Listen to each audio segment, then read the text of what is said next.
Okay, good afternoon, everyone, and thank you so much for finding time to join us for today's webinar.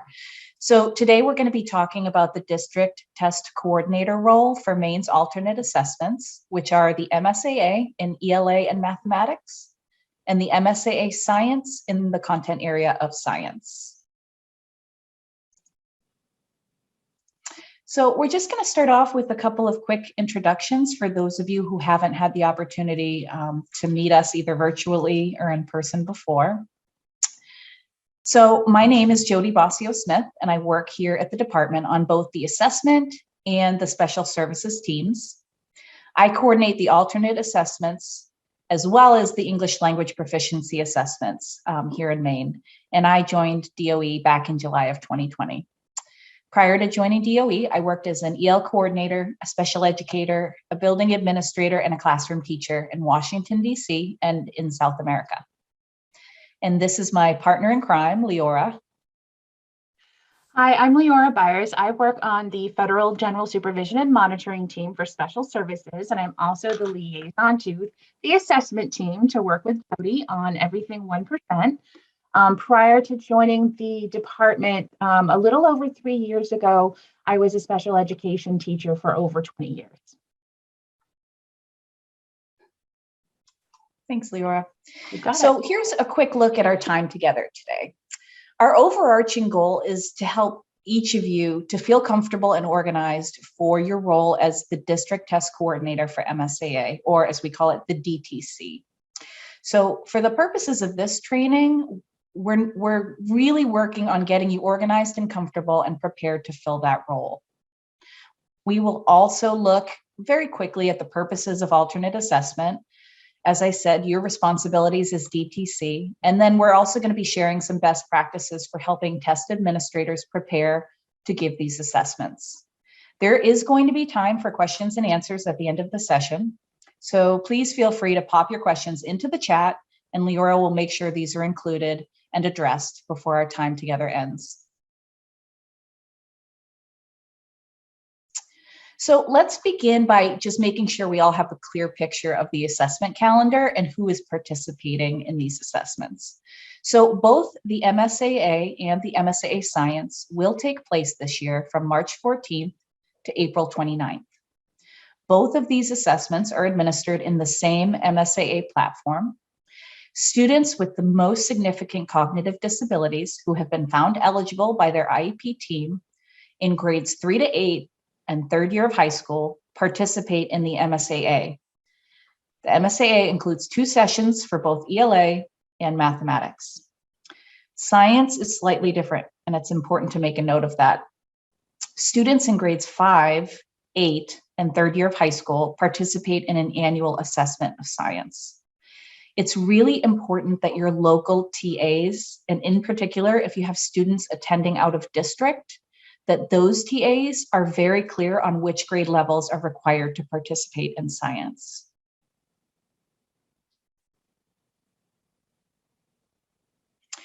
So students in grades 3 to 8 and 1 year of high school, here it's third year, it's different in some states, are federally required to participate in an annual assessment in the content areas of literacy and mathematics. This includes our students with the most significant cognitive disabilities. And so the Every Student Succeeds Act authorizes states to administer an alternate assessment, which is based on the alternate academic achievement standards in that state. The acronym for this, which you may see sometimes and wonder what does that mean, is AA-AAAS. That stands for an alternate achievement based on alternate academic achievement standards. It's really a mouthful. Here in Maine, that assessment is the MSAA.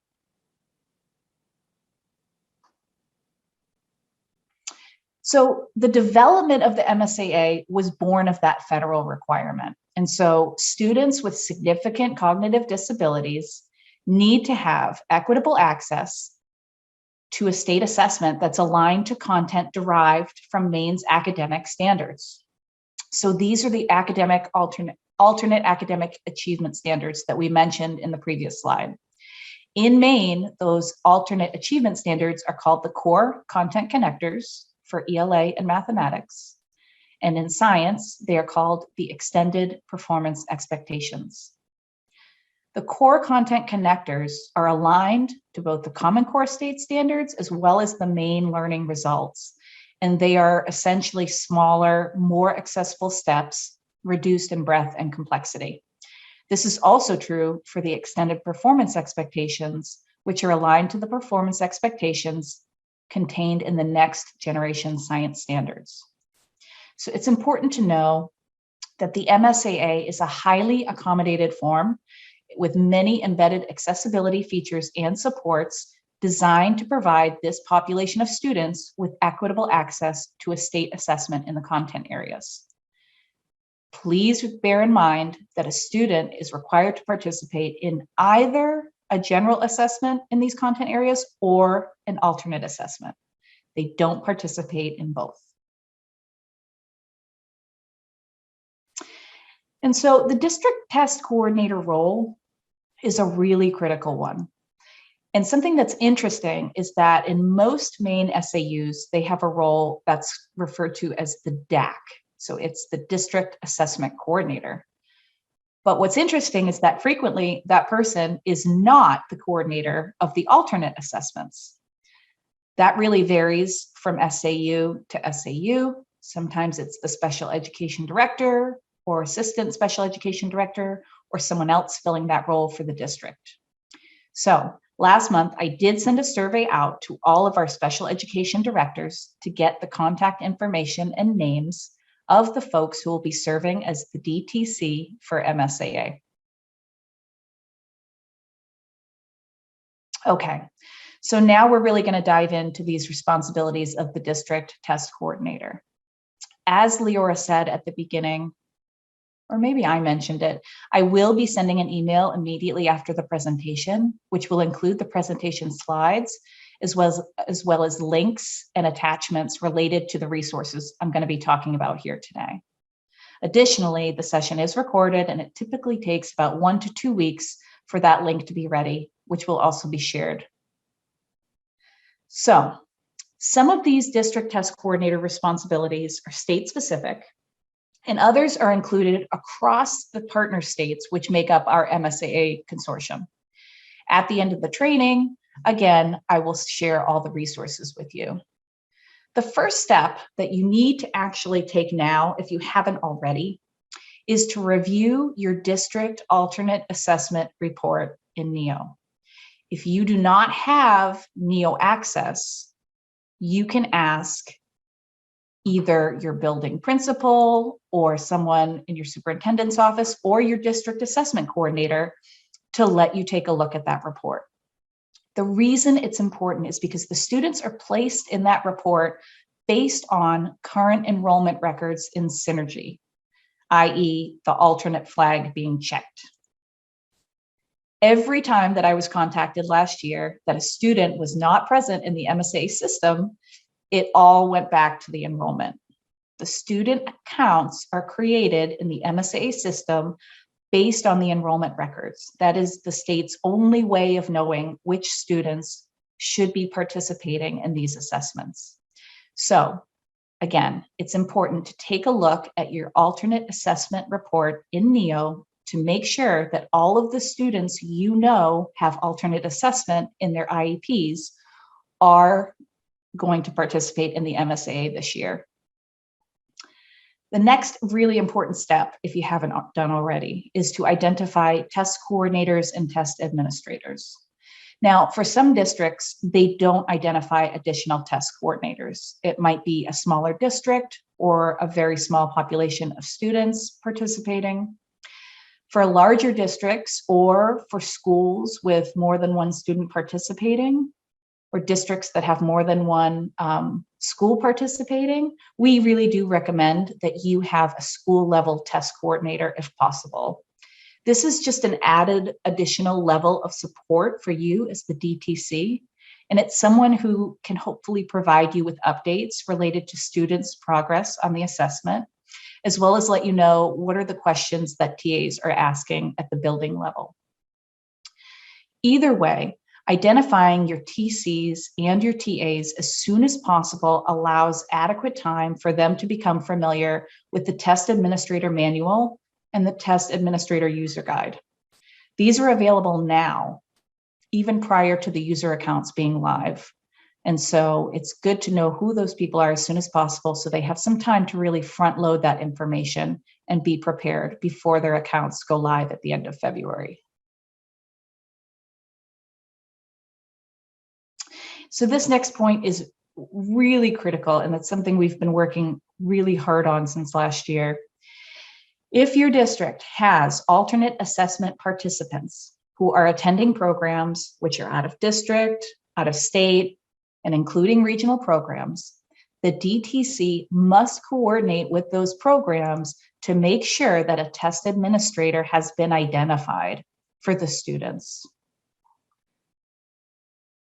If you need any support in connecting with attending programs, or if the attending programs need technical assistance, please don't hesitate to reach out to me. That's something that I've actually been doing with some of our partners who are serving Maine students, and I would be happy to help you facilitate that process. Also, please make sure that your school level coordinators and your test administrators have a schedule in place. And of course, because we continue to face another year of challenges, that schedule is flexible.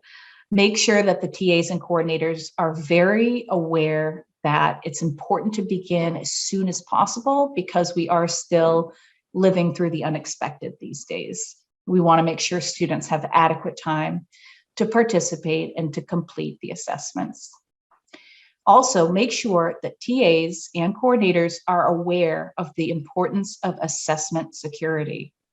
The assessment team here at DOE actually recently developed some short assessment security webisodes, and they will be shared as part of the resources following this training.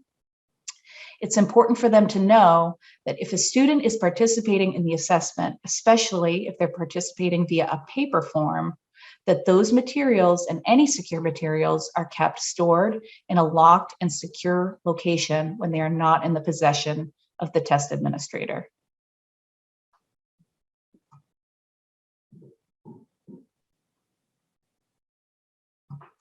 So in order to really set up our students for equitable participation in the assessments, it's important that they have the opportunity to interact with sample items and practice tests. These are actually available now. There is no login required to access them on the MSA system homepage. The test administrators can build these in as short activities or as part of instruction. And ideally, when they have the opportunity to practice with the students, that experience is mirroring very closely to what their operational assessment will be. So for example, as much as possible, it should be in the same location, it should be with the same test administrator, it should be on the same device. If the student is going to be employing accessibility features, such as a magnifying tool, or accommodations, such as a scribe, those would ideally be in place during the sample items practice as well, because the point is really to help our students become comfortable, to feel confident, and be familiar with how they're going to be interacting with the operational assessment. So this is a snapshot. This is actually taken from a document called the Test Coordinator User Guide. It's also included in the test administration manual. Those will both, again, be shared with you following the training. And so it's included on page 49 of that administration manual. Number 1 here does not apply to the state of Maine. This year, we do not have a state-specific security form for the MSAA. The reason is because when everyone logs into the MSAA system for the first time, there is a security form which will pop up that you are asked to read and agree to before you can access the training modules and before you can start going in and looking at students. So it's the first step that you take when you access the MSAA system. And so we're not requiring an additional security form that's Maine specific for this year. As you can see from number 2, there are 6 training modules for test administrators and coordinators. There's also 1 additional training module for MSA Science. These training modules are extremely thorough and can include all of the information necessary for a successful administration of the assessments. Maine, like the other partner states, actually has the opportunity to participate in the development of these training modules. And so we work to ensure that the information and the questions that people are going to have, whether they are new or experienced test administrators, are included and addressed in the modules. Some topics of the modules include a general overview, the student response check and early stopping rule, which we will talk about in a few minutes, as well as how to administer a writing prompt. There is also a quiz at the end of the 6 training modules that a test administrator would need to pass before they can access and administer a student assessment. The TCs, the test coordinators, which are you, there's a test coordinator training module. There is a lot of overlap between the 2 modules, and so you're not missing out on content if you don't take both. But I do recommend that you definitely participate in the TC training modules because it includes added administrative information, such as setting up classrooms within the system, setting up users, and other things that are specific to the test coordinator role. Okay. So now we're moving from before assessment responsibilities to during assessment responsibilities. And again, some of these are Maine specific and some are shared among our MSAA partners. So first, as we said before, please do touch base with those attending programs for students out of district, not only prior to the assessment administration, but also during the assessment window to make sure that students have completed, that the test was submitted, or that they are on track to do so within the window. Similarly, it's also important to touch base with your local TAs, and if you have them, school level test coordinators, to make sure that everyone is on track and that they will have sufficient time to be able to complete before April 29th. Again, this year, we are going to ask that the DTCs complete 1 local observation of an assessment administration of the MSAA. This is actually something that we are doing across assessments this year in Maine, so we will be doing it for the spring administration of NWEA, and it's currently taking place for the access for ELLs. We're going to go into that a little bit more in just a few minutes when we talk about technical assistance. Okay, so we're going to touch base on the student response check in a moment, but first, I just want to wrap up these during assessment responsibilities, which are Maine specific. And again, if there's a testing irregularity or a violation to test security, please do reach out to me immediately so that we can problem solve and figure out a solution. You also will want to confirm with all of your TAs that the student tests have been submitted, so not just closed, but submitted prior to the end of the assessment window. We do not want to have a case where a student completed a test, but a TA did not submit it, and then we don't have that data. Thanks. Okay, so the student response check. This was a big lesson learned from our 2021 administration. The student response check is a task during which a student is asked to demonstrate their preferred mode of communication. A student can use as many or as few communication modes as they are comfortable with and use daily. Student answers to the items on the student response check are not scored, and they are not practice items. The purpose, and the only purpose, of the student response check is to determine whether the student demonstrates an observable and reliable communication mode. This ensures that the student will be able to participate in the assessment and respond to test items. Not all students have to participate in the student response check. If the student already has a consistent and reliable mode of communication with intent that is readily understood by the test administrator. The next step of the student response check is the early stopping rule. This is also covered in really thorough detail in those training modules, and I would urge you to ask your test administrators to pay very careful attention to that section of the training modules. In the past, this early stopping rule has been, I think, widely applied in instances where it perhaps was not appropriate. It's been used too frequently and related to things like student stamina or frustration or refusal or behavior. The only appropriate use of the early stopping rule is if the student does not have a consistent and reliable way of communicating their response to the test items. That, again, is the only application of the early stopping rule. And so it's really important to make sure that your TAs understand what it's used for, and actually that they shouldn't even be applying the early stopping rule without consulting with you first. Again, the test administration manual and the online training modules contain a lot of details related to the early stopping rule, and I would encourage you to emphasize those resources to your TAs. Okay, so here is a list of security requirements for administering the MSAA. Again, and I say this twice because it's really important, making sure that all printed test materials are in a secure and locked location, that they are not in the view of other students, of teachers, of parents, other staff who don't need access to them. The TA should not be going to pick up a student and leaving secure materials on their table unattended.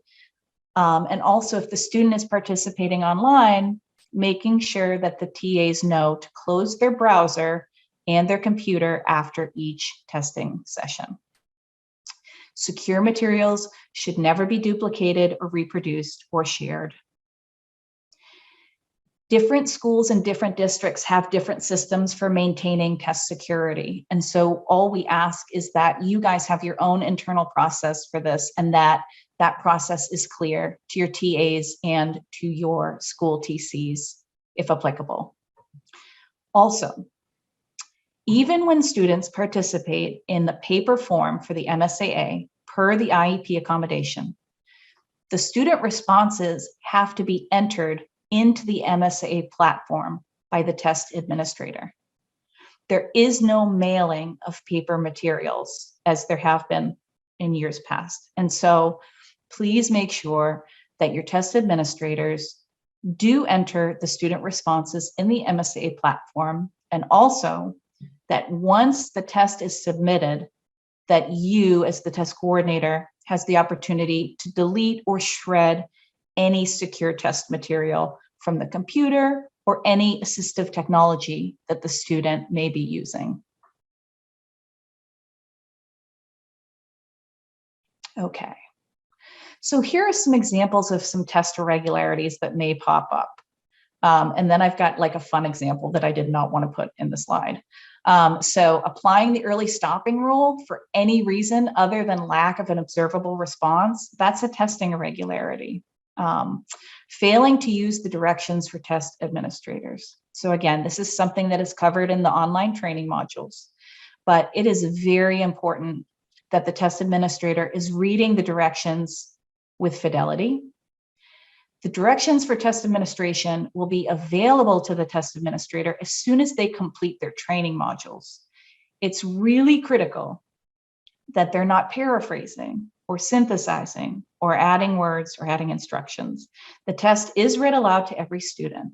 It also includes alternative text for those students who are blind or have a visual impairment with descriptions of graphics. So there's no reason why the test administrator would need to add on anything besides what's in the directions for test administration. Thanks, Leora. So during test administration, here's just the steps we just reviewed.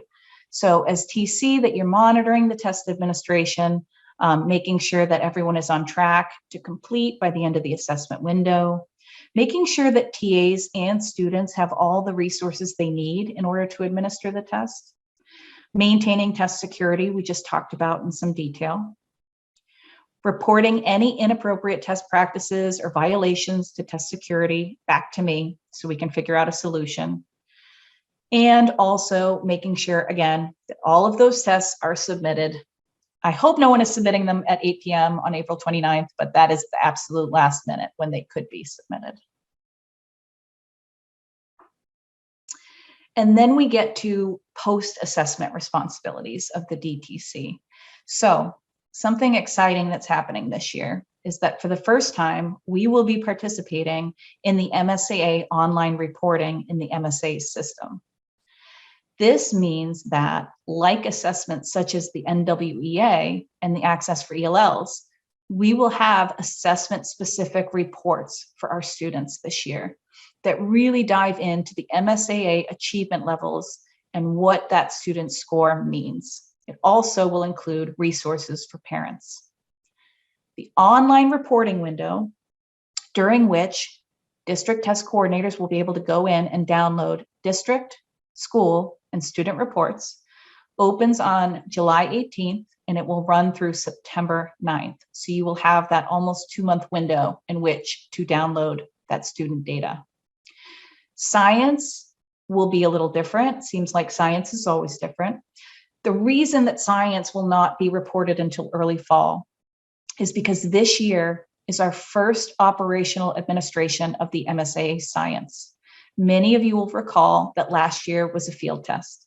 This year is our first operational administration, which means that standard setting is going to be taking place in the summer of 2022.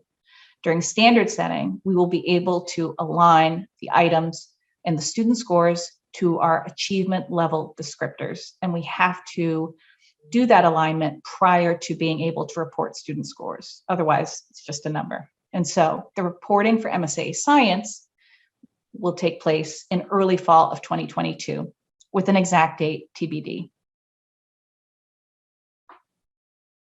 Okay, so that sort of concludes the part of a presentation where we talk about TC responsibilities pre, during, and post.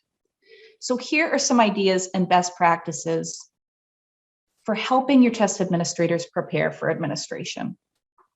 So number one, provide test administrators with the test administration manual, which is called the TAM, and the test administrator user guide to really front load that information and front load their understanding of the assessment administration beginning now, so that if they have time to flip through it during the next few weeks, when they go to log into the MSA system after receiving that welcome email on February 28th, they will sort of have a working knowledge and understanding of what they're going to be seeing in the MSA system. As of February 28th, as we shared, all the pre-registered test coordinators and test administrators will receive a welcome email from the MSA system. This will include login instructions. If you are one of the test coordinators who opted to create your own TA accounts, you can also do this in the system on February 28th when your user account goes live. Confirm that TAs have completed the mandatory online training modules for MSAA and MSA Science. So as you saw, there are 6 training modules, and additionally, there's a 7th if the TA is going to be administering the MSA Science. And so making sure that TAs have that time, they understand that this will need to be completed, and also that they have time to ask you questions or to reach out to me with questions prior to the assessment administration is really critical. A frequently asked question that I receive is, how long do these training modules take? And as we know, because we work with students, it really depends on the learner. So I would say we could safely say an average of about 90 minutes. Some people take less time and some people need more time. So just knowing that time requirement will be coming is important. Also, Leora. Confirming that the TAs have administered the student response check in advance and in instances where appropriate. Okay. So we talked a little bit about the directions for test administrators a couple of slides back. Just a reminder here that they need to look at the directions for test administrators prior to sitting down for the session with the student. There is a high level of detail in those DTAs, and some of the sessions include materials such as manipulatives or images that might need to be prepared depending on the student that they're administering the assessment with. And so it's really important to make sure that when they are sitting down for the session, that not only the student is very comfortable with the content, but also that the TA is comfortable as well. Okay, so training for TAs. As we said, the user accounts go live on 2/28. Also on 2/28, you as the district coordinator can go in, you can set up your own TA accounts if you chose to do so, and you can set up classrooms where you assign students and certain TAs to a classroom. We will also be having, you can go to the next slide, Leora. Thanks. We will also be having MSAA open office hours for test coordinators on March 4th and March 11th. Leora and I want to be available to you as you're going into the MSA system and exploring and having questions to drop in and ask us questions and receive support. So we've picked a couple of chunks of time after your accounts go live, but before the assessment opens, where we can be available to you and support you in making sure that you have a smooth start to your administration. On the 7th of March will be a test administrator training. All TAs are welcome to attend, all TCs are welcome to attend, and it's highly encouraged for test administrators who may be new.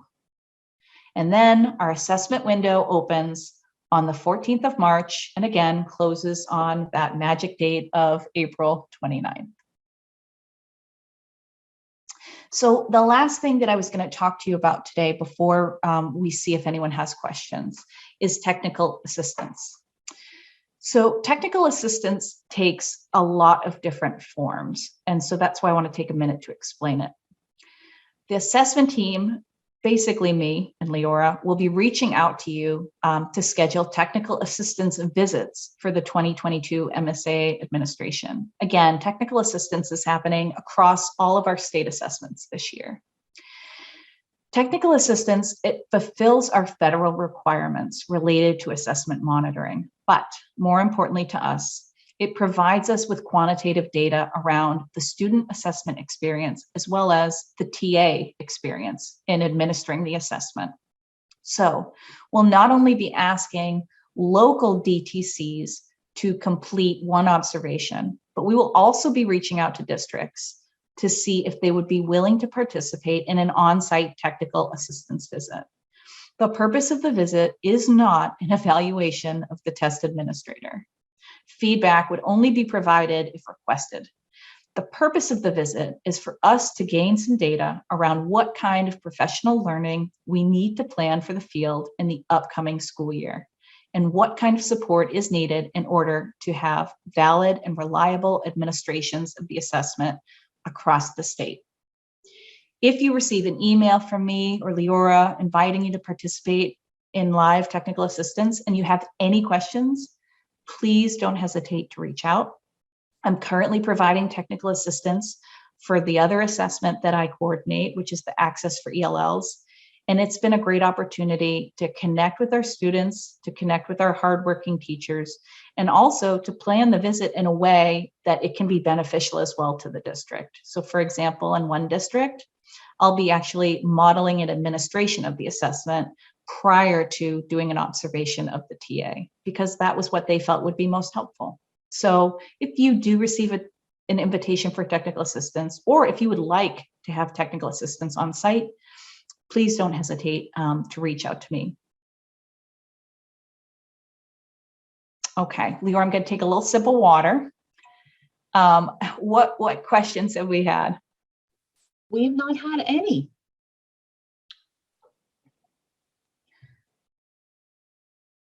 Was I muted the whole time? No, you were definitely not muted the whole time, especially when I went ahead a slide and you were like, Leora.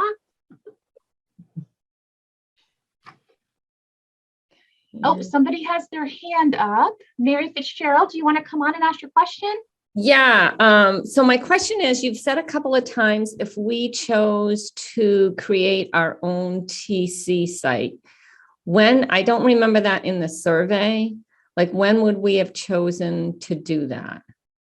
Yeah, thanks for that question, Mary. So in the survey for test coordinators, the last question was, would you like Maine DOE to establish your TA accounts?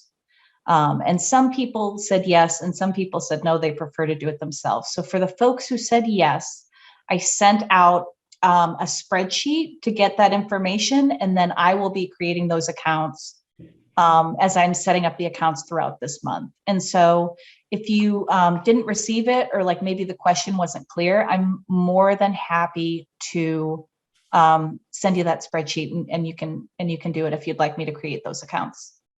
Okay. Yeah. Okay. And this is Jody I'm talking to?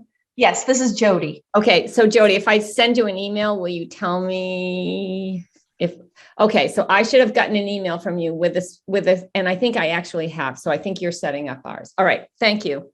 Okay. Oh, we have a couple of questions in the chat box, Jody. Excellent.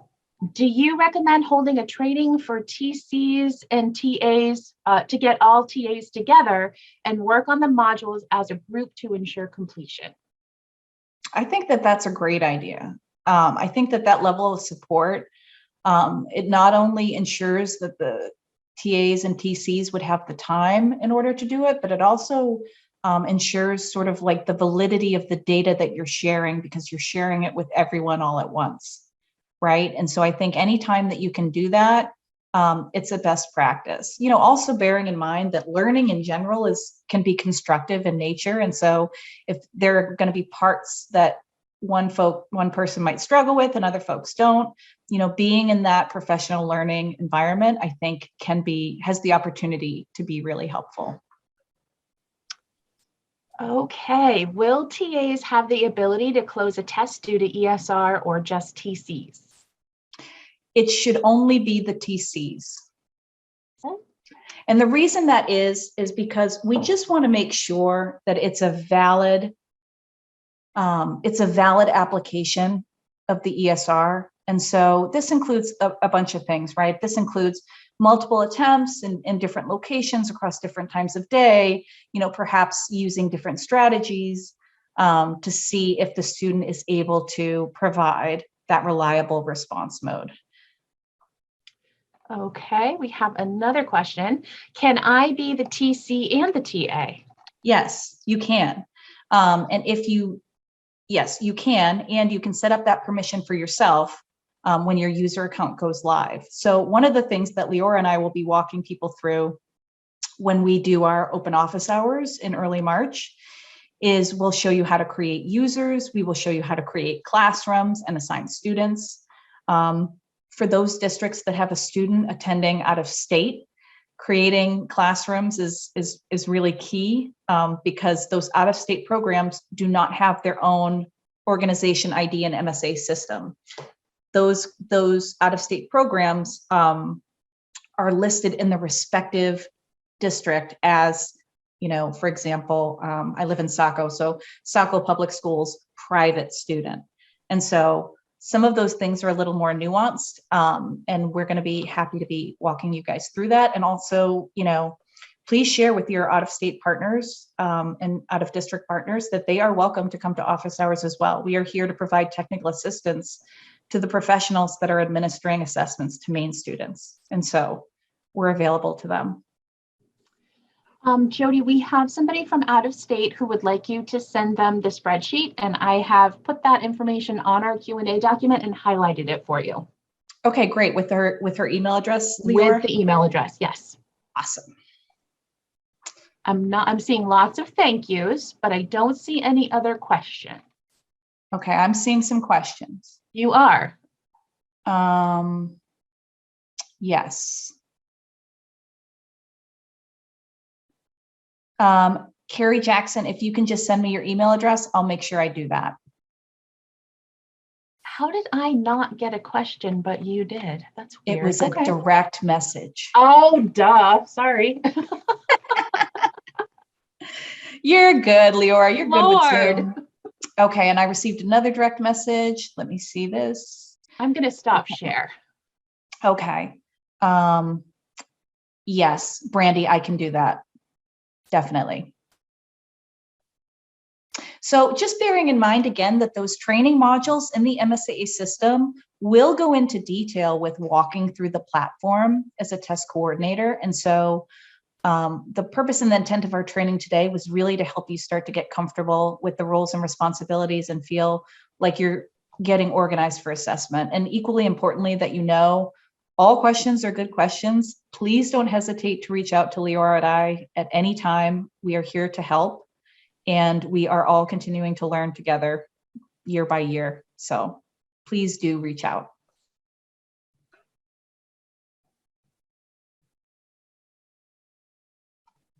And I think that's all of our questions too, Leora. Okay, all right. So as Jody said, she's going to send the slide deck out to you, and we are available and ready to help as needed. Thank you, everyone. Thank you for taking the time today.